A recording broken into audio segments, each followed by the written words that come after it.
Olá, professora! Olá, professor! Nesta videoaula, nós vamos conversar sobre alguns aspectos que podem auxiliar você na leitura do romance O Mundo de Sofia com seus estudantes. A videoaula vai constar de 5 partes. Na primeira parte, nós vamos conversar um pouco sobre por que é importante a leitura de um romance como esse na formação dos estudantes.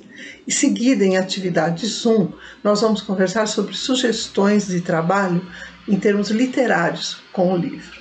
Nas atividades 2, nós vamos estender essas sugestões para outras áreas do conhecimento. Depois, na parte seguinte, aprofundamento, nós voltamos para a questão estética, para aprofundar sugestões de trabalho. E, por fim, nós vamos falar das indicações de obras e referências complementares.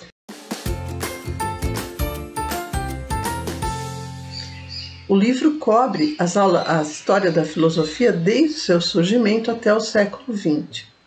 O autor do Mundo de Sofia é Jostein Gaarder, um norueguês. Ele é filósofo e professor.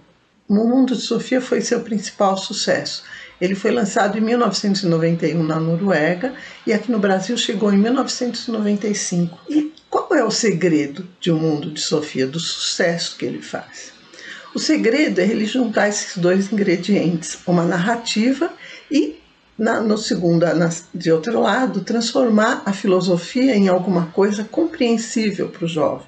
É essa jogada que existe em O Mundo de Sofia que torna o livro muito instigante. Nesse sentido, então, os estudantes vão ter condições de aprender duas coisas. Uma, a própria filosofia e a sequência do desenvolvimento do pensamento humano, que é uma questão muito importante, a sequência histórica, entender como o ser humano foi se colocando questões à medida que ele sentia condições de pensar nos problemas. E, de outro lado, vai aprender muito sobre a ficção, porque no livro existe esse jogo muito interessante entre narrador e personagem, esse jogo de uma história dentro da outra história, que são questões muito importantes para o desenvolvimento leitor.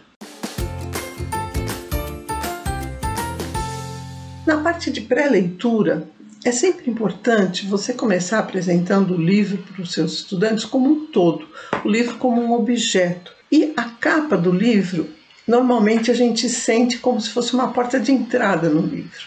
Então é muito importante ajudá-los a observar a imagem da capa, conversar sobre o que ela sugere. Abrindo o livro, é muito importante também você mostrar que se trata de um livro escrito em outra língua e que ele foi traduzido.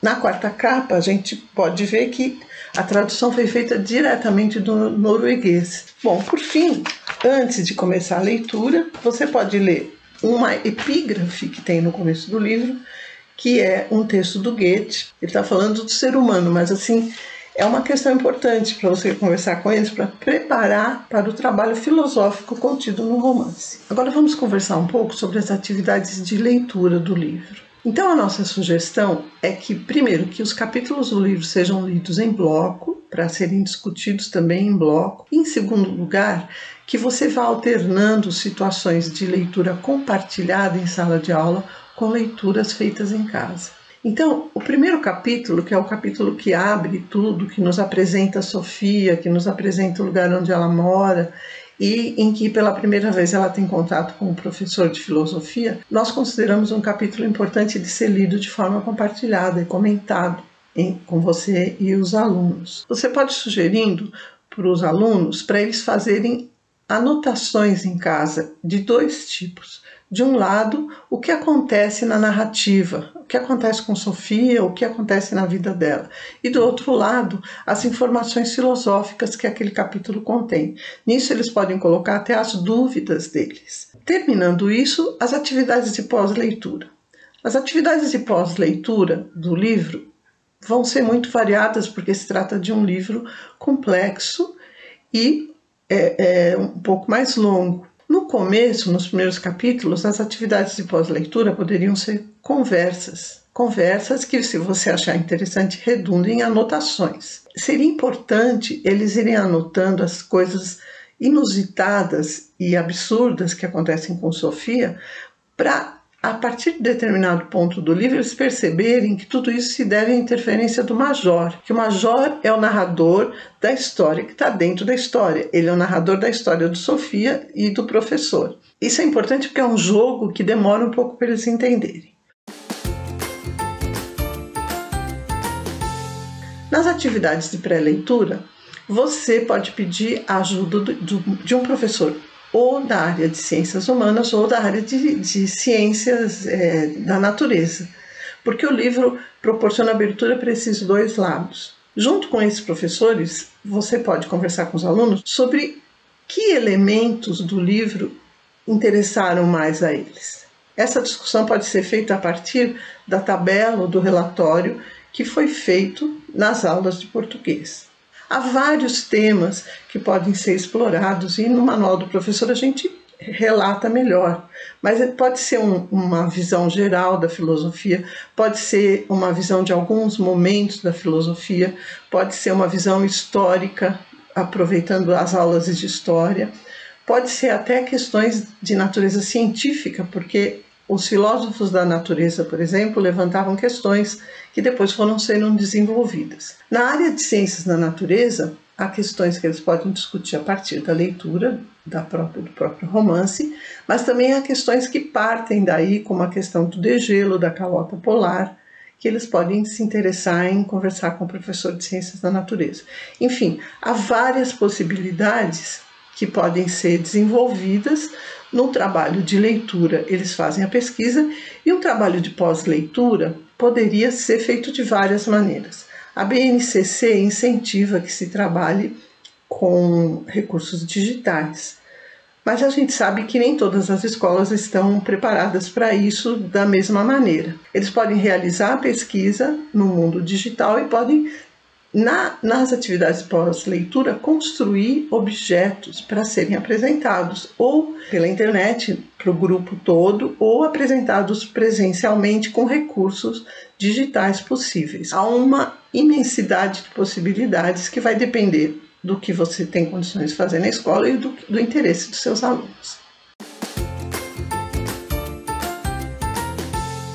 Bem, você já deve ter notado que uma questão fundamental no mundo de Sofia é a questão do narrador. Ele é um romance narrado em terceira pessoa por um narrador onisciente, mas a gente percebe no decorrer da narrativa que existe um narrador acima do narrador onisciente, que é o mais onisciente, é o Major, que acaba cometendo erros crassos de narrador porque ele se intromete demais na narrativa. Então, uma questão muito interessante que dá para discutir a partir ou durante a leitura, no momento em que esse jogo que o Gardner cria entre esses narradores, quem que está narrando a história, afinal, esse jogo metalinguístico proporciona uma discussão muito interessante sobre o narrador, sobre questões estéticas da literatura. Qual o poder que um autor tem? O que um autor é obrigado a seguir para ele conseguir criar uma narrativa coerente? A questão da ilusão que a narrativa precisa criar. Então, essas questões são muito interessantes para você discutir com eles, para eles passarem a ver de maneira menos ingênua a questão da narrativa e da construção da narrativa. Existe um item do manual do professor em que você vai encontrar sugestões de referências e de leituras complementares. Ali você vai encontrar várias possibilidades de aprofundamento do trabalho que você pode adequar aos interesses da sua turma. Por exemplo, existe um seriado de TV sugerido que trabalha a filosofia, existe um site de mulheres filósofas, que é uma questão importante no livro também. Quer dizer, vai depender da sua turma, da curiosidade deles e do quanto vocês quiserem explorar a leitura do livro. Nós gostaríamos de agradecer a sua atenção e dizer que nós esperamos que você e seus estudantes explorem ao máximo as possibilidades desse livro incrível que é o Mundo de Sofia. Obrigada!